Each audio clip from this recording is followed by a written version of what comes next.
তাহলে যেই হাদিস সহি না এই হাদিস অশুদ্ধ।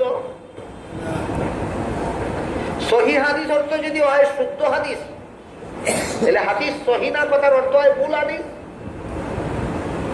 আপনারা বলেন তো আপনাদের নবী জীবনে কতগুলি ভুল কথা বলেছেন? তাহলে তুমি সহি হাদিস বলতে কি বুঝো, আর হাদিস সহি না বলতে তুমি নিজে কি বুঝো, অন্যকে বুঝাইবা পরে। আগে বলো তুমি সহি হাদিস বলতে কি গোড়ার দিন বুঝো। এই সহি হাদিস নামে দোহাই দেওয়া, এটা বর্তমান চরমপন্থী লামধাবীদের আরেকটা দুঃখা।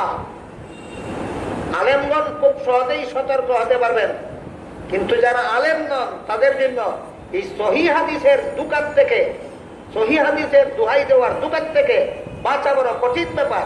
এই জন্য আপনাদের জানা দরকার যে হাদিসের পরিভাষায় সহি হাদিস বলতে কি বুঝায়, কাকে বলে।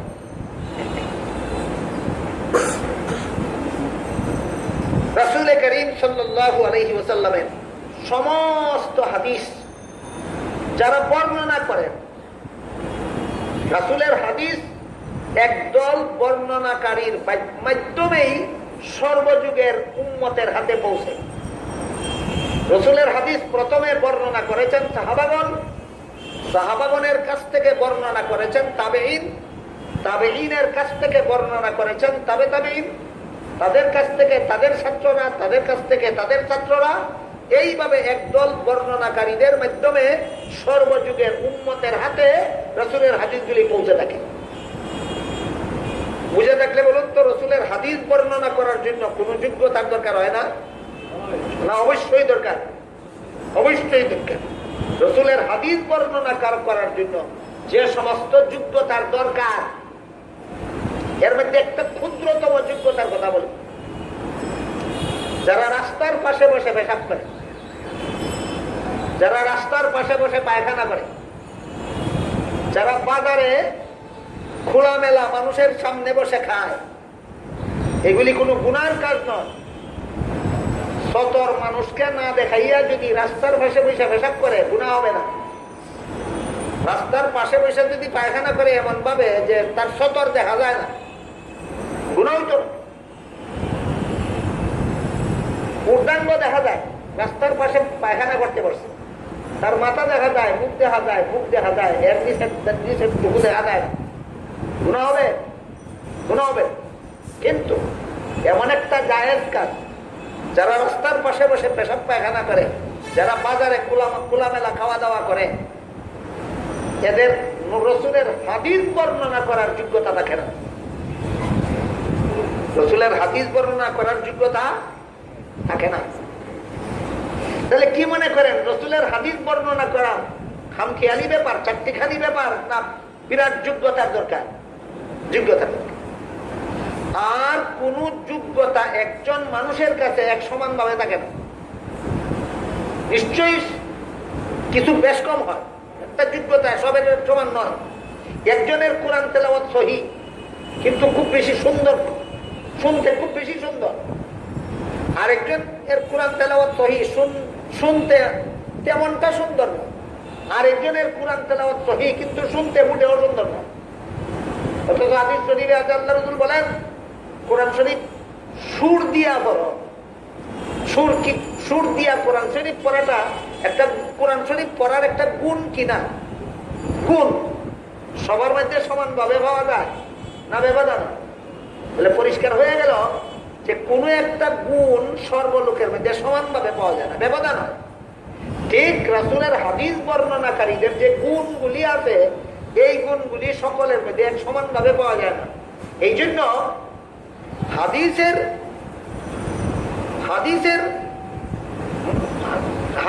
আলোচনায়, হাদিসের বর্ণনায় যারা জীবন কাটাইছেন, যাদেরকে মুহাদ্দিসিনে কেরাম বলা হয়, তারা হাদিস বর্ণনাকারীদের গুণকে তিন ভাগে বিভক্ত করেছে। উত্তম যোগ্যতা সম্পন্ন হাদিস বর্ণনাকারীর মধ্যে যে গুণাবলীর দরকার, এই গুণাবলী উত্তম পর্যায়ের থাকবে এক দলের মধ্যে, এক দলের মধ্যে মধ্যম ধরনের থাকবে, এক দলের মধ্যে নিম্ন পর্যায়ের থাকবে। উত্তম যোগ্যতা সম্পন্ন বর্ণনাকারীদের বর্ণিত হাদিসকে ইলমে হাদিসের পরিভাষায় সহিহ হাদিস বলে। যারা আলেম নন তাদেরকে এর চেয়ে সহজে বুঝাবার আর কোনো ভাষা আমার জানা নাই। যারা আলেম তারা জানেন যে সহিহ হাদিস কাকে বলে পরিপূর্ণভাবে, যারা আলেম নন তাদেরকে পরিপূর্ণভাবে সহিহ হাদিস কাকে বলে বুঝাবার কোনো উপায় নাই। কেন?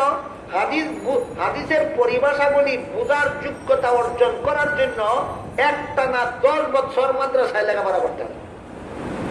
কাজে একটানা 10 বছর যারা মাদ্রাসায় লেখাপড়া করেননি তাদেরকে এর চেয়ে পরিষ্কার ভাবে বুঝাবার ভাষা আমার কাছে নাই। হাদিস বর্ণনা করার যোগ্যতা যারা উত্তম পর্যায়ের রাখেন তাদের বর্ণিত হাদিসকে সহিহ হাদিস বলা হয়। যারা মধ্যম ধরনের যোগ্যতা সম্পন্ন তাদের বর্ণিত হাদিসকে হাসান হাদিস বলা হয়।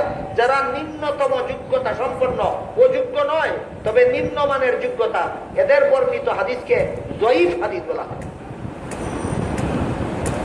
সুতরাং কোন হাদিস সহিহ কোন হাদিস সহিহ না, হাদিসটা সহিহ না হইলে হাসান না যঈফ, এগুলি শব্দার্থ দ্বারা আবিধানিক অর্থের দ্বারা চিহ্নিত হয় না ইলমে হাদিসের আলাদা পরিভাষা মতো? ইলমে হাদিসের আলাদা পরিভাষা। এই নামজাবিরা নিজেরাও পরিভাষাগুলি শিখে না, আর যারা শিখছে না তাদের কাছে গিয়া বলে এইটা সহিহ হাদিস না, আমরা মানি না। তুমি নিজেই কি গুড়ার ডিম বুঝো সহিহ হাদিস কারে কয়, আর কি গুড়ার ডিম এদেরকে বুঝাতে চাও সহিহ হাদিস না তুমি মানো না। সহিহ শব্দের বাংলা অর্থ শুদ্ধ, সহিহ হাদিস না মানি যা হাদিস এটা শুদ্ধ না, হাদিস যে ভুল। আপনাদের নবী কোন ভুল কথা বলেছেন? তাইলে তুমি হাদিস সহিহ না বলতে কি নিজেই কি বুঝো, ওদেরকে কি বুঝাতে চাও? উত্তম যোগ্যতা সম্পন্ন বর্ণনাকারীদের বর্ণিত হাদিসকে সহিহ হাদিস, এটা পরিভাষা।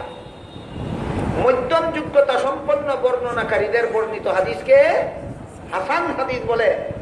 নিম্নতম যোগ্যতা সম্পন্ন, অযোগ্য নয়, নিম্নতম যোগ্যতা সম্পন্ন বর্ণনাকারীদের বর্ণিত হাদিসকে যঈফ হাদিস বলা হয়। ইসলামী আকীদা বিশ্বাস প্রমাণের জন্য সহিহ হাদিসের দরকার হয়।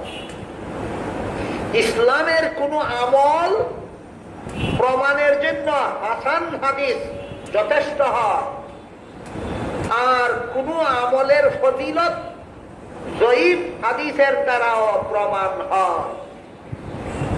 এবার বলেন কোন হাদিস মানবেন কোন হাদিস না?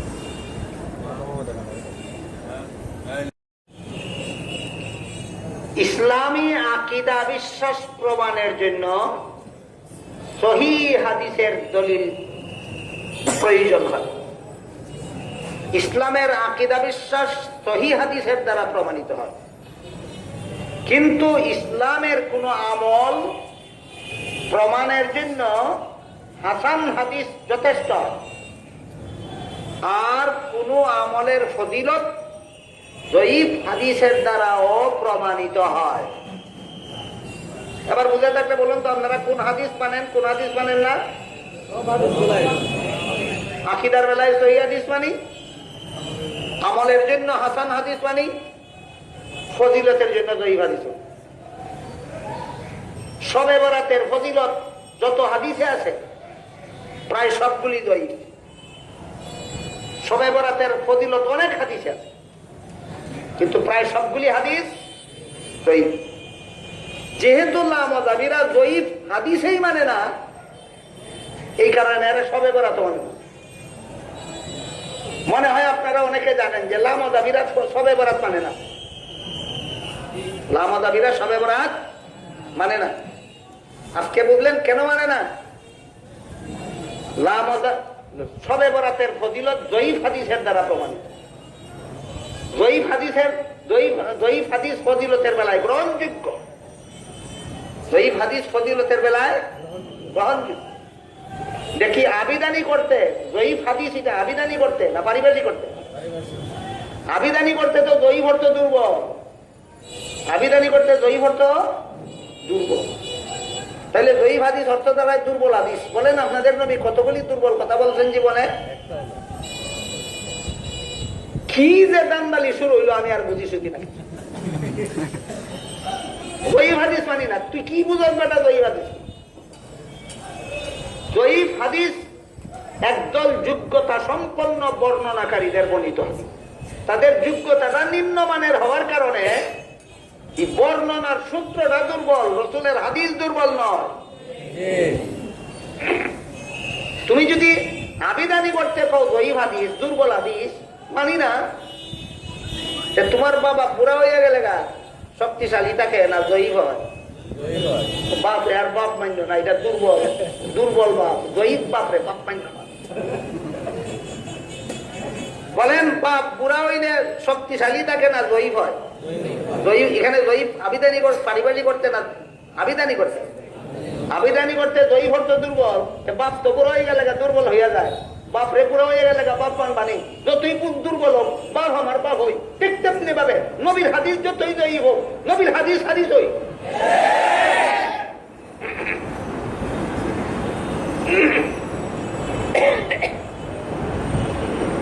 কাঁধে কাঁধেই বিশুদ্ধ মতবাদ হইল মুসলমানদের হাদিস সবগুলি মানার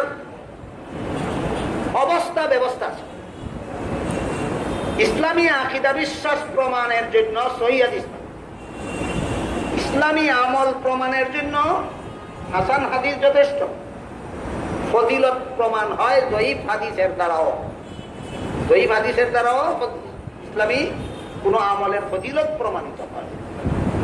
কাজী ইমাম জাগরিদা কয় হাদিস পানি শুধু সহিহ হাদিস পানি, জয়ীফ হাদিস পানি না। এটা একটা দান্দালি, এটা একটা দোকান। এটার থেকে আপনারা যেন, এই দোকান থেকে যেন আপনি যাদের ইমান আমল হেফাজত করতে পারেন, এই জন্য এই হাদিসের প্রকারভেদটা মোটামুটি ভাবে সংক্ষেপে আপনাদেরকে বলে দিলাম।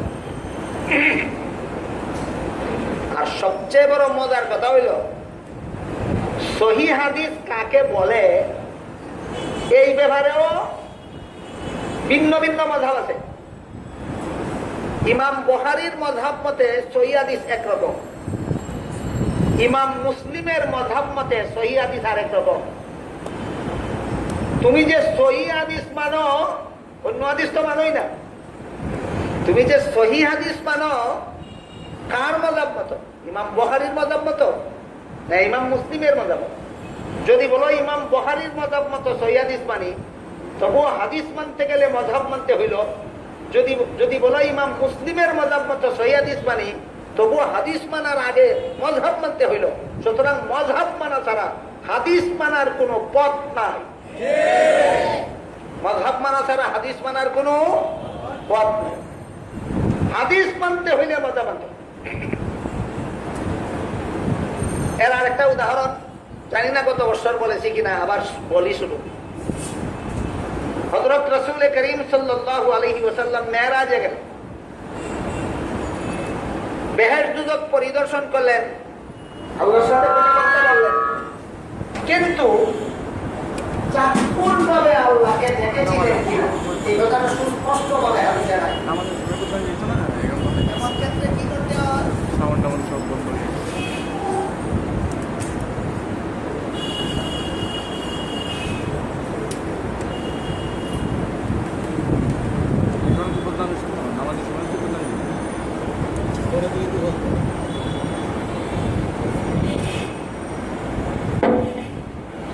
যে ক্ষেত্রে সুস্পষ্ট সমাধান কুরআন হাদিসের ভাষ্যে পাওয়া যায় না, এমন ক্ষেত্রে কি করতে হয়? ইস্তেহাদ। কি করতে হয়? ইস্তেহাদ।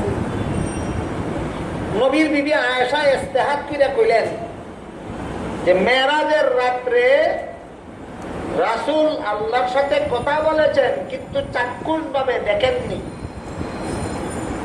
এটা নবীর বিবি আয়েশার মাযহাব।